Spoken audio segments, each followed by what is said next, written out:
How's it going, everyone? It's Grizzly with Arctos Gaming, bringing you another indie game spotlight, this time on Bob Came in Pieces.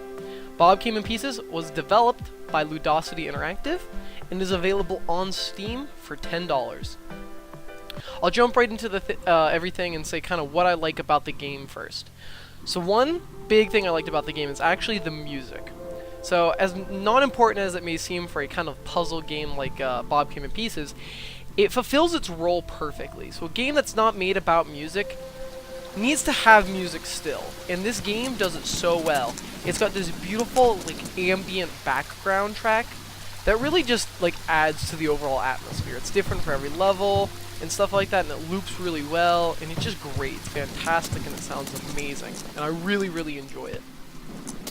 The next thing going along with the music is actually the backgrounds and the themed levels. So the game is 2D, but it gives you a lot of depth. It's 2D, 3D, so you're on a 2D plane, but there's obviously 3D polygons and models and everything.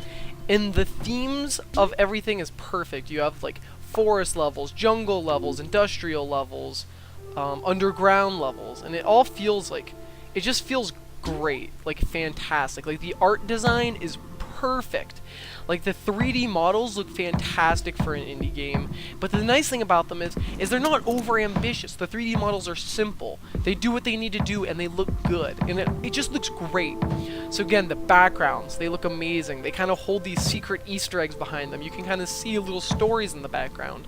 The art direction is perfect. It feels similar, like in everything. Like it doesn't feel like a bunch of different people worked on the art. It feels like one person kind of did all the art, or it seems like a bunch of people with the same idea did the art. So the art just feels very good and it looks great. The second is the gameplay. The gameplay is fantastic. As you can kind of see already, you pilot a ship with your arrow keys. And the way it works is it's kind of like there's gravity, of course, because there's a physics engine, and you kind of use like your bottom thrusters to go up, your left and right thrusters to go left and right, your top thrusters to go down if you need to go down very fast. And it's that kind of game. You may have played like Flash games like that before, where you're just kind of like trying to pilot a ship in space or something and trying to land on a launch pad. And that's sort of the gameplay. It works really well. The controls are pretty tight. I mean, it's floaty, but it's supposed to be, so it's fine. The next thing is the customization and the puzzles. So as you can see here, you can customize like anything you really want to do to your ship. There's not overall that much stuff you can change, but the customization is cool because you have to kind of build your ship to certain situations. If there's thorns that you need to burn that are kind of far away or something like that, or if they're through a gap, sometimes you need to add a thruster on that's a little bit longer, and like with your piping or tubing or whatever it is, so that you can reach those thorns. And so it kind of gives you this customization puzzle feel to this game. And the nice thing about that is since it's customizable, there's more than one answer to a lot of the puzzles, right? You can build your ship in a certain way that maybe the developers didn't intend you to do, but it works. So I really like that there's no clear answer to the problem. You can solve it kind of whatever way you want. The next thing I love about this game is it's relaxing, right? It's a perfect little puzzle game. You can't really die. If you need to reset, it's one button. You go back to the last checkpoint, and there's tons of checkpoints throughout the level that you customize your ship on as well. And it's just so much fun to play. It's one of those games that you can just pick up and you can just play for, like in the morning or something like that, or whenever you've just got time or you want to play it or something like that. So it's this great relaxing game that you don't need to worry about. It's not overly difficult. It's not too easy. It's just like a perfect little relaxing game. Another thing also that is kind of not really important to a puzzle game, but really helps a lot, is it's got a cute little story. And I say cute and little because the story really doesn't have any impact on the game. The story is about Bob, who's an alien telemarketer, who one day on his commute to work, I think, something happens to his ship. And he gets thrown down on this planet that, you know, is kind of basic, and he has to kind of find supplies for his ship and get back to home. It's just a cute little story about Bob and, like, you know, him trying to get back home and stuff like that. Another thing is it's very intuitive. The game pretty much drops you in. The controls are pretty simple. The only thing that's not that intuitive is the key rebinding.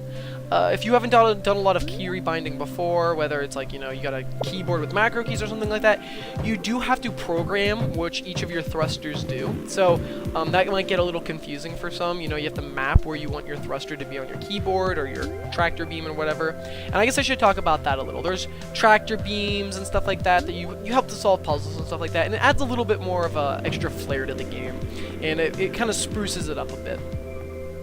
And then lastly, the one thing I liked is the collectibles hold replay value as well as extra customization.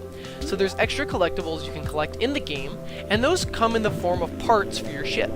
So you don't have to collect everything. All the puzzles are done without really collecting a bunch of secret parts, but you can collect a bunch of extra parts that will actually help you like later in the game if you get stuck on puzzles. But it's also worthwhile to collect them, so you actually have another reason to collect stuff. It's not just for, you know, sentimental value or whatever it is, or for the sake of collecting. They actually hold another purpose, and I think that's super cool. So maybe if you're not too big into collecting, but maybe you need some extra parts for your ship, or you think you'll need extra parts for your ship, there's a reason to go out of your way to collect extra parts. And I think that's super, super cool, and I really like the way they did that. So I guess we'll talk a little bit about the bad of this game. And while there's nothing overly bad, the game still has its flaws, and I'll discuss that right now. There's sometimes glitches, so a lot of the times you'll have to like use your tractor beam to pull on some heavy object, right? And sometimes you actually have to pick that object up and move it. And when you do that, the game becomes very, very difficult. The controls become very unresponsive, and not in the sense that like, oh, it's supposed to be that way, but like they become very, very difficult to the point where it gets kind of ridiculous. So it sometimes glitches out like that. Another thing, it's kind of just like a personal preference, but the main ship doesn't feel like Bob.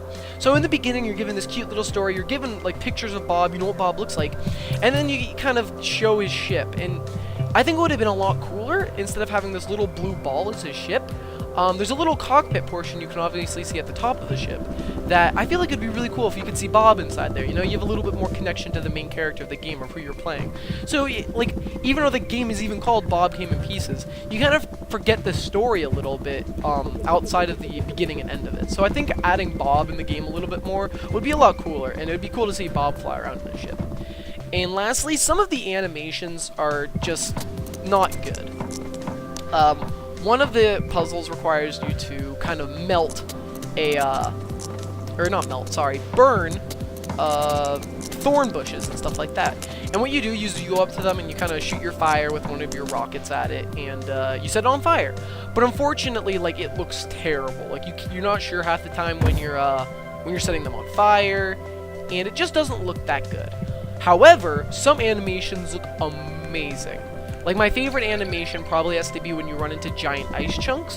They kind of explode and shatter, and they shoot out in all 3D, right? It's not just like 2D explosions, but it's 3D as well. And I think that's just super, super, super cool. Like, I really like that about the game.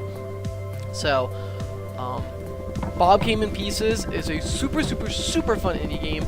I would highly suggest it to everyone. Again, it's only $10 on Steam. You'll be helping out a small developer, and I would give this game probably an 8 out of 10.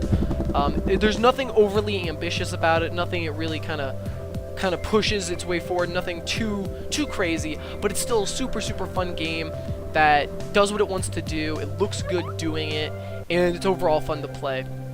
And again, I would highly suggest it, 8 out of 10. Go buy it as soon as you can if you're kind of looking for a fun little indie game with kind of puzzles and stuff like that. So thanks for watching, everyone. This is Grizzly with Arctos Gaming, and don't forget to subscribe to our channel for more videos like this. See ya.